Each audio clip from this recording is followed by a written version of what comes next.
마태복음 우리 계속 보고 있습니다. 킹스 가스펠 8번째 시간입니다. 상대화시키는 능력이라는 제목으로 하나님의 말씀 나누고 싶습니다. 마태복음 13장 우리 안에 들어있죠. 마태복음 13장 아주 유니크한 아주 중요한 장입니다. 왜냐하면 예수님의 티칭 가운데 천국 티칭이 많은데 천국에 관한 비유가 무려 7개나 아주 다다다다 나오는 아주 눈여겨봐야 되는 예수님의 속마음이 그대로 드러나 있는 그런 챕터라고 할 수 있습니다. 마태복음 13년 총 7개의 천국 비유가 나와 있습니다. 이 땅에 임한 하늘나라, 킹덤 오브 헤븐, 하늘나라, 하나님의 나라에 대해서 예수님께서 비유로 설명해 주신 주옥 같은 말씀들이 담겨 있습니다. 지난주에 우리가 살펴봤던 씨 뿌리는 자의 비유를 시작으로 해서 계속해서 이어지고 있는 다른 6개의 비유들은 가만히 들여다보면 각각 짝이 있다는 것을 알 수가 있습니다. 그냥 이렇게 아무 생각 없이 예수님이 말씀하신 것이 아니라 이 메시지들이 다 연결고리가 있구나를 깨닫게 됩니다. 마치 팔복 말씀과 비슷하죠. 6개의 패러블들이 다 짝이 있습니다. 겨자씨 비유는 누룩 비유와 짝을 이루고 있고, 알곡과 가라지 비유는 그물 비유와 짝을 이루고 있고요. 또 오늘 우리가 살펴보게 될 보아 비유와 진주 비유가 짝을 이루고 있습니다. 이렇게 다 페어가 있습니다. 겨자씨와 누룩 비유는 하나님의 나라가 굉장히 작게 시작해서 커지고 확장된다, 이런 띠임을 가지고 있고, 알곡 비유와 그물 비유는 하나님의 나라가 완성이 됐을 때, 그렇게 작게 시작한 것이 완성이 됐을 때, 완성되면 그럼 어떻게 됩니까? 했을 때 최종 심판이 있다라는 얘기를 하고 있는 것이고요. 보아 비유와 진주 비유의 페어는 하나님 나라의 그 가치에 대해서 설명해 주고 있습니다. 오늘 보아와 진주 비유의 특징은 굉장히 값비싼 물질이라는 특징이 있죠. 겨자씨와 누룩에 비해서 압도적으로 비싼 물건들입니다. 하나님의 나라가 작게 시작한다고 해서 결코 값없고 볼품없고 초라한 것이 아니라 사실은 엄청난 보화요 보석이라는 것을 이 비유가 가르쳐주고 있습니다. 재밌는 사실은 이 보물이 숨겨져 있고 진주도 찾으러 돌아다녀야 된다라는 점입니다. 어릴 때 저희들이 보물찾기 놀이 같은 거 했던 기억이 나십니까? 누군가에게 이제 좋은 선물을 주고 싶을 때, 우리 이제 크리스마스 시즌에 선물도 많이 주는데, 초원에서 여러분 초원에서 자라신 분들이 계신가요? 다 촌사람이죠? 초원 같은 데 보면 애들이 어떤 그 놀이를 하냐면은 이렇게 시골에는 나무가 많으니까 산도 많고, 자 그래서 어디 산에 네가 가서 그 큰 나무 동쪽으로 10발자국을 걸어가서 땅을 파면 보물이 나올 거다. 그래서 이제 열심히 가서 땅을 팠더니 보물이 안 나오고 뭐 이런 거죠. 이제 장난치고 이러는 거죠. 정말 파서 보물이 발견되고 하는 그런 기쁨. 그러니까 결국 이런 놀이를 하는 것은 숨기는 자도 찾는 자도 기쁨을 누리게 되는 것이죠. 오늘 본문에서도 우연히 보물찾기에 성공하고 기뻐한 한 사람이 나오고 있는 것입니다. 사실 보물찾기 이 에피소드가 1세기 예수님 당시에 팔레스타인 지방에 아주 흔한 이야기 주제였다고 합니다. 특별히 가난한 소작농이나 품꾼들이 많았던 시절, 지주보다는 소작농이나 품꾼이 압도적으로 많았던 시절이었기 때문에 이런 종류의 예수님의 비유 이야기는 대부분의 소작농이나 이 품꾼들이 예수님의 오디언스들이었기 때문에 이 사람들로 하여금 팔레스타인 드림, 아메리칸 드림이 있다면 마치 팔레스타인 드림을 꿈꾸게 할 수 있는, 호기심을 불러일으킬 수 있는, 그리고 공감대를 형성할 수 있는 그런 아주 좋은 주제였다고 할 수 있는 것이죠. 우선 보화는 숨겨진 보화였기 때문에, 다시 말하면 누군가 숨긴 사람이 있었다는 걸 알 수 있습니다. 1세기 이 당시에 팔레스타인 지방에서는 요즘같이 은행이 있는 것도 아니고 자물쇠로 든든히 잠궈둘 만한 스토리지가 있는 그런 시대가 아니었기 때문에 이 보물을 그런 데 두면 당연히 다 털리니까 많은 경우에 땅 속에 묻어 두었습니다. 특별히 전쟁에 나가거나 오랜 출타를 하게 되고 이럴 경우에는 100% 땅에 묻어두게 됐습니다. 가장 안전하다고 생각한 것이죠. 오늘 본문에 등장하는 보화를 발견한 이 사람이 평소같이 소작농으로 다른 사람의 밭을 갈고 있던 일꾼이었다는 것을 알 수 있습니다. 이 사람의 밭에서 누군가 숨겨놓은 보물을 발견하게 된 것이죠. 자기 게 아니죠. 결국 그 보물을 다시 묻어두고, 조용히 묻어두고 밭 전체를 사는 기질을 발휘하는 농부의 모습을 보게 됩니다. 밭을 주인이 팔았다는 걸 보면 당연히 주인이 거기 묻어두지 않았다는 걸 알 수 있고, 누군가 그 이전 주인이 숨겨놨다는 걸 알 수 있겠죠.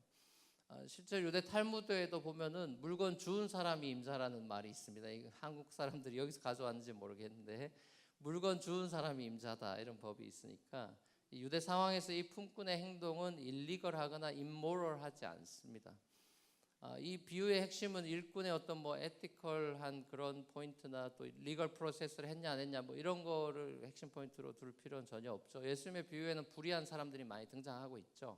불의한 청직이나 뭐 불의한 재판관 이런 등장 인물들이 많이 나오기 때문에 이 사람이 이런 행동을 한 것이 뭐 에티컬리 바람직하냐 이런 거는 전혀 포인트가 되지 않습니다. 대부분의 보물찾기 스토리는 우리가 눈여겨봐야 되는 것은 가난했던 사람이 이 보물, 큰 보물을 얻고 마치 로또 대박을 맞은 것처럼 횡재를 하고 화려한 삶을 살게 됐다는 어떤 그런 기쁨의 모습이나, 혹은 파는 사람과 사는 사람의 일종의 거래, 그 컴프로마이즈 같은 거를 1세기 당시에는 이 주제를 가지고 다뤘었는데, 예수님의 초점은 많이 다르죠. 예수님의 초점은 이 보물을 발견하고 자신의 모든 것을 팔아서 그 밭을 샀다라는 거기에 포인트를 두고 있습니다.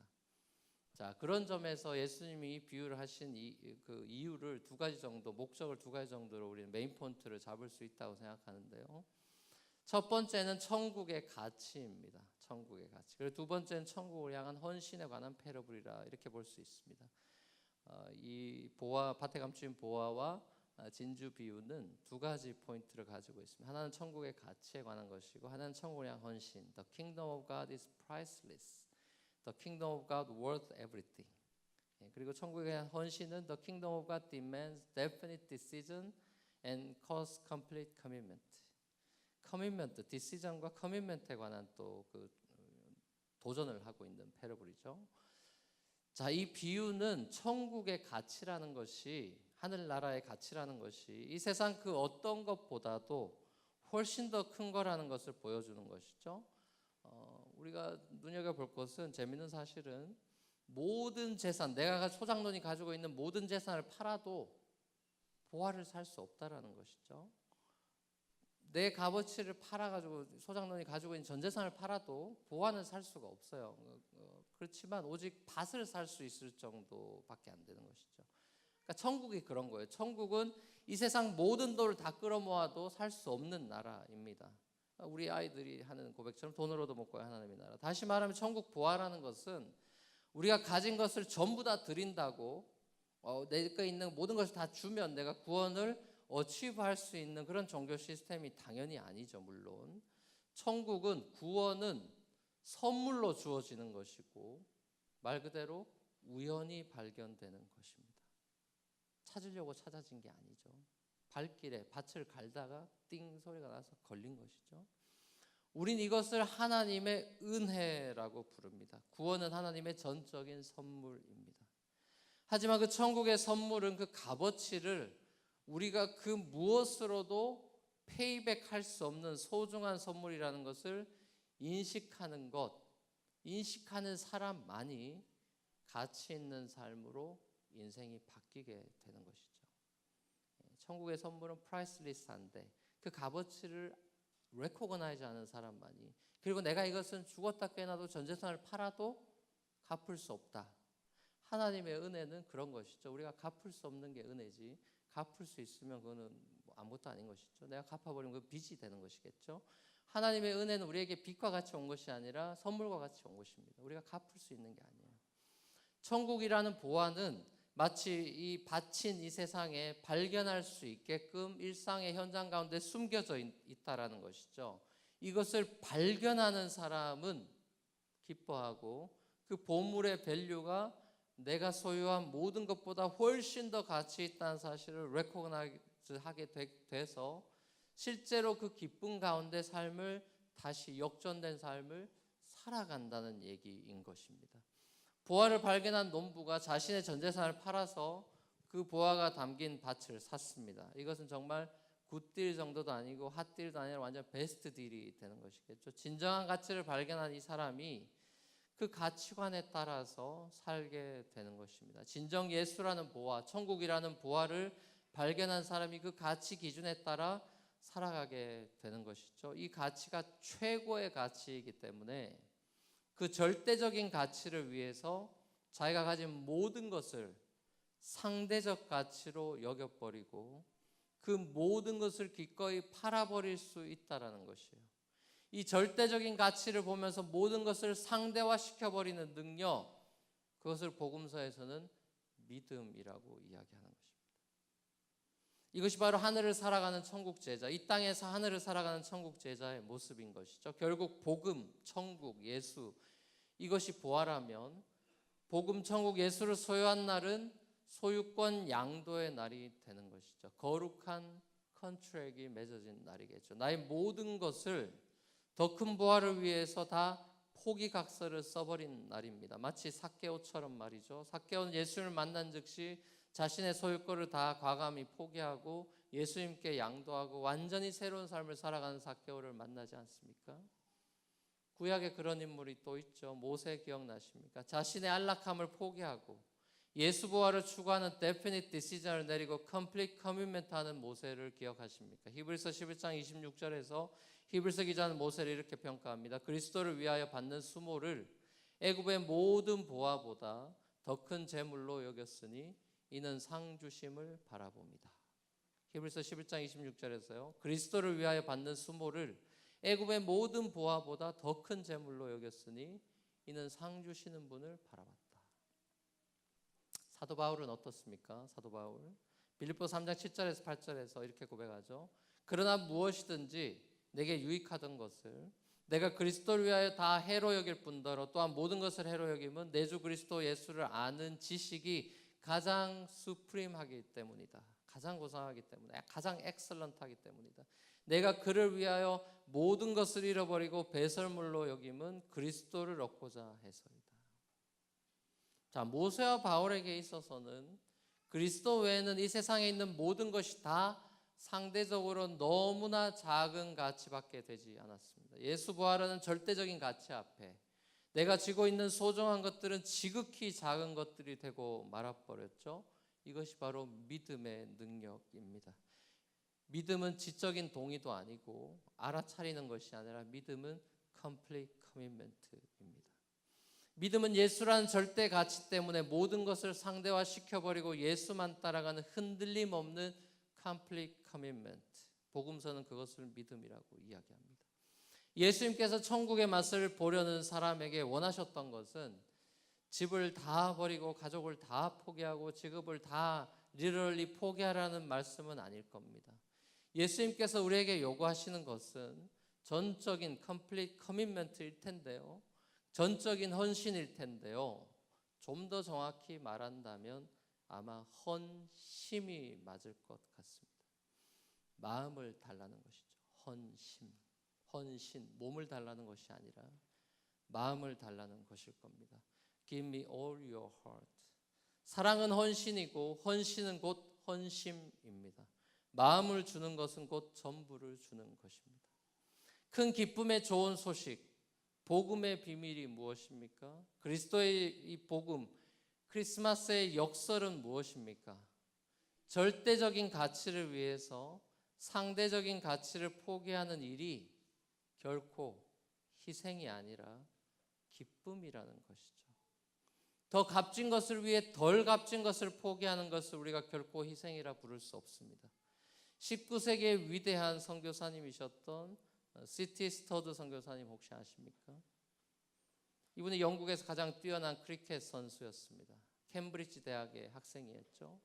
캠브리지 11인 팀 최고의 만능 선수이자 주장이었던 스터드가 당시 지난주에 제가 말씀 중에 인용했던 D.L. 무디 선생님 TP를 적었던 성경에 꽉꽉 Tried and Prove라고 적혔던 그 당시에 복음 전도자였던 D.L. 무디 집회에 참여했다가 자신의 일생을 해외 선교사에게 컴플리트 커미트먼트 하기로 결단, 데피니트 디시전을 내립니다.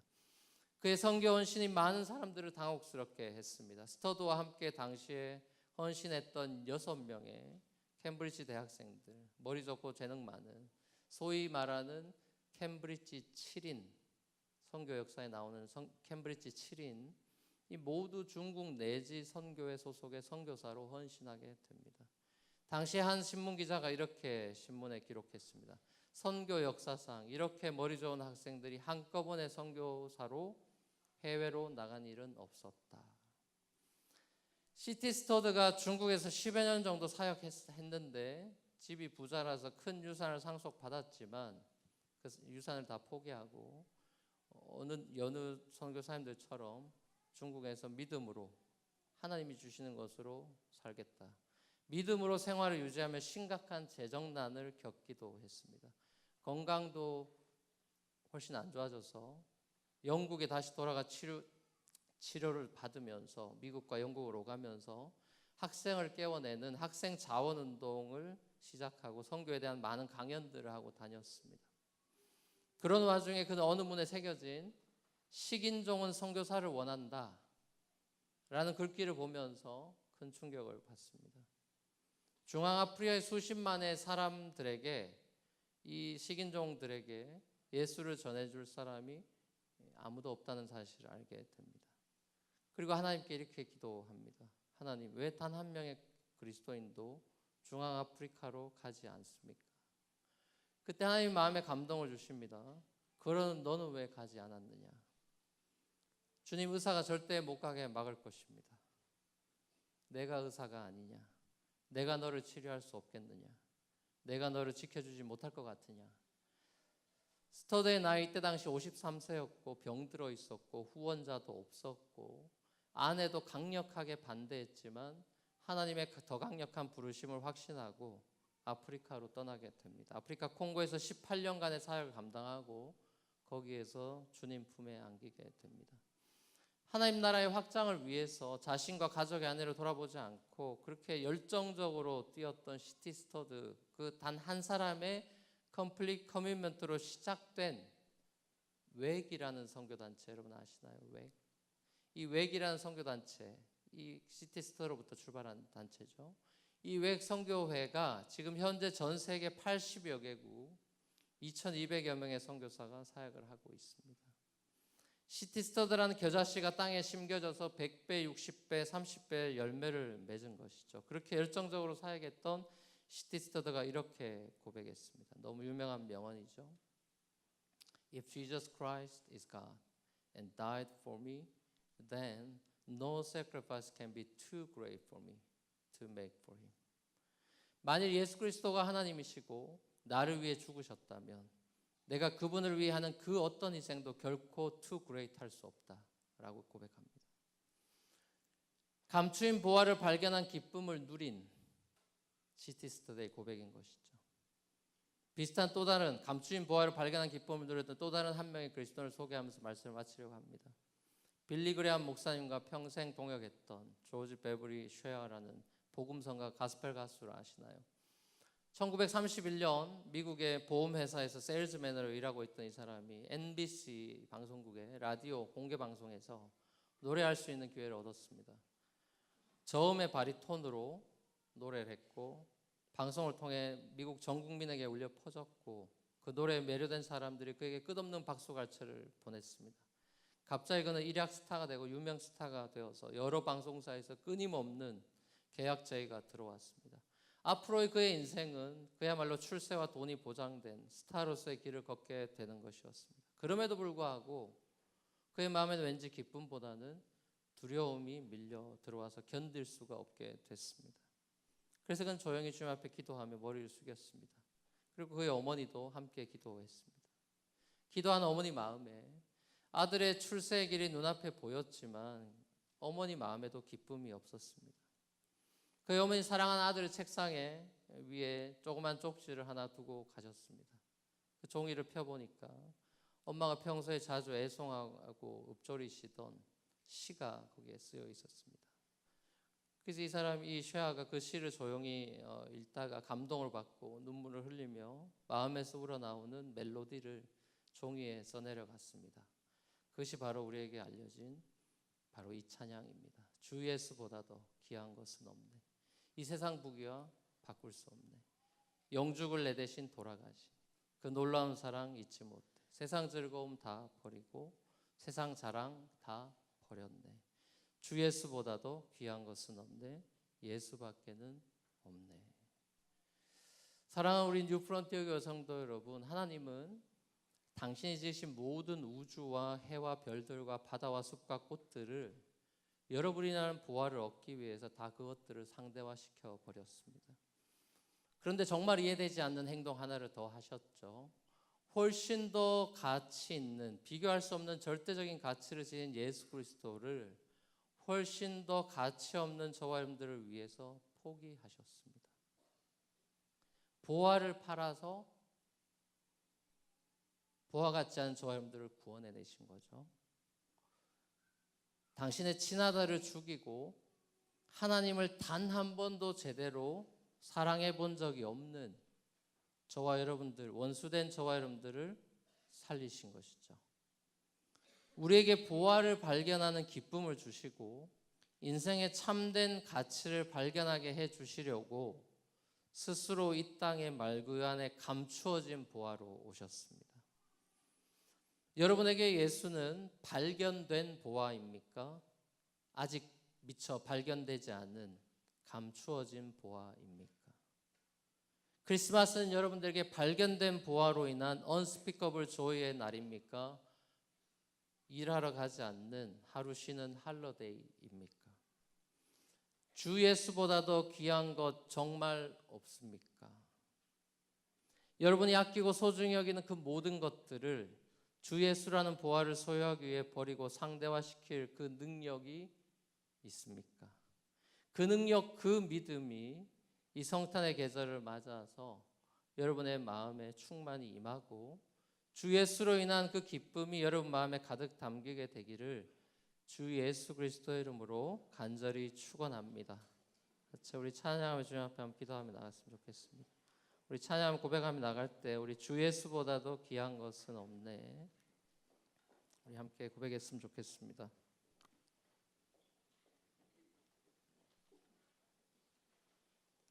가사를 생각하면서 우리의 마음의 고백으로 헌심하는 마음으로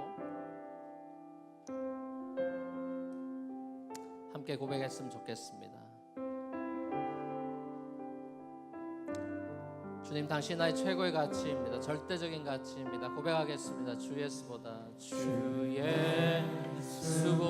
예수보다도 귀한 것은 없네. 이 세상 부귀와 바꿀 수 없네. 영축은 내 대신 돌아가신 그 놀라운 사랑 잊지 못해. 세상 즐거움 다 버리고 세상 즐거움 다 버리고 세상 자랑다 세상 자랑다 버렸네 주 예수보다도 주 예수보다도 귀한 것은 없네. 예수밖에는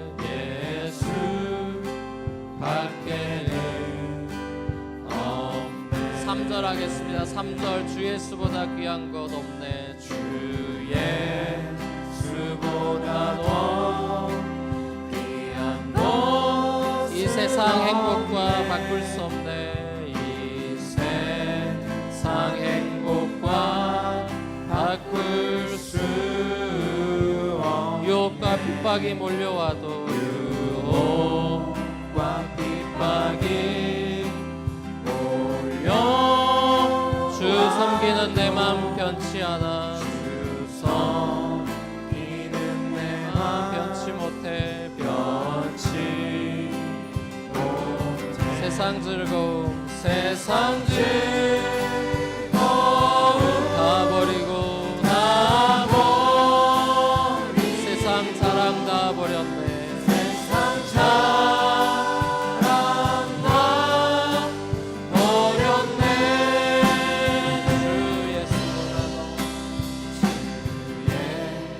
주 예수보다 더 귀한 곳은 없네.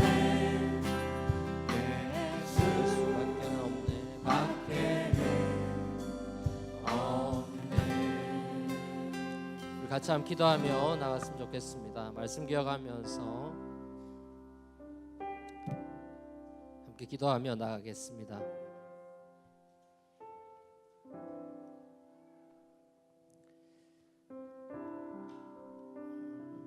오늘날에 혹시 많은 그리스도인들에게 아직 그리스도를 알지 못한 부활을 발견하지 못한 사람들은 말할 것도 없고, 부활을 발견한 그리스도인들에게조차도 혹시 주 예수보다 더 귀한 것이 있는 건 아닐까요? 혹시 또 다른 부활을 찾고 있는 건 아닐까요? 크리스마스에 혹시 그리스도가 아닌 다른 기쁨을 찾고 있는 건 아닐까요? 크리스마스가 지나면 혹시 마음이 허무해지진 않을까요? 여러분의 기쁨은 무엇입니까? 여러분이 컴플릿 커밋먼트를 하고 있는 그 한 가지는 무엇입니까? 변치 않는 마음 가지고 있는 그 마음은 어디를 향하고 있습니까? 여러분에게 예수는 발견된 보화입니까? 아직 미처 발견되지 못한 숨겨있는 보화입니까? 주님 앞에 이 성탄의 계절, 주님 앞에 단독자로 서서 무리로 서지 말고 단독자로 서서 Am I your disciple? Am I your covenant child? 나는 정말 당신의 언약에 피로 값주고 사신 언약의 자녀입니까? Am I your bride? 내가 당신의 신부가 맞습니까? 주님 앞에 단독자로 서서 질문하시고, 그 마음이, 헌심의 마음이 변심했다면 주님, 제 마음을 다시 돌이켜주시고 주님이 나의 모든 것 되어주셔서 당신 아니면 모든 것은 다 상대적인 가치밖에 되지 않습니다. You are my everything 이라는 마음의 진심의 고백으로 주님 앞에 한번 기도하며 결단하며 감사하며 헌신하며 기도하며 나갔으면 좋겠습니다. 다 같이 한번 기도하시겠습니다.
사랑의 아버지 하나님,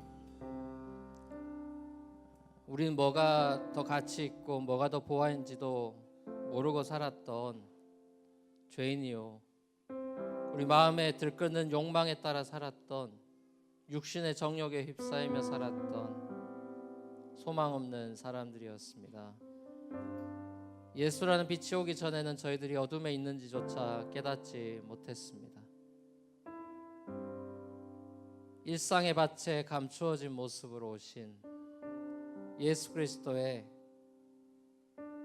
그 낮아지심과 겸손이 우리의 마음속에 보화가 되어 예수라는 보화가 심겨지고 우리의 삶을 통하여 예수의 빛이 드러나는 영광스러운 하나님의 자녀의 빛의 자녀로 우리를 불러주시고 구원하여 주신 말할 수 없는 영광스러운 즐거움으로 기뻐하고 감사하며 주님께 영광 돌리는 예배 자리로 불러주셔서 주님을 찬양하며 경배하며 모든 영광 주님께 올려드립니다. 주님, 당신 우리의 모든 것 되십니다. 다른 모든 것들은 당신 앞에 다 상대적인 가치밖에 되지 않습니다. 우리의 모든 소유나 모든 것들이 다 주님으로부터 온 것임을 고백하며 주님만이 우리의 소망임을 고백하오니 우리 삶의 영원한 주인이여 아버지여 친구 되어 주시고 영원히 우리와 임마누엘 하시며 떠나지 않는 영원한 우리의 주인 되어 주시옵소서. 이 기쁨 가운데 살아가며 같이 합당한 천국을 향한 커밋먼트의 삶을 살아가는 헌심과 헌심이 동반된 참된 천국 제자의 모습으로 살아가는 모든 우리 뉴프론티어 성도들 될 수 있도록 축복하여 주시옵소서. 주님께 모든 것 감사드리옵고 사랑이 많으신 예수님의 이름으로 기도합니다.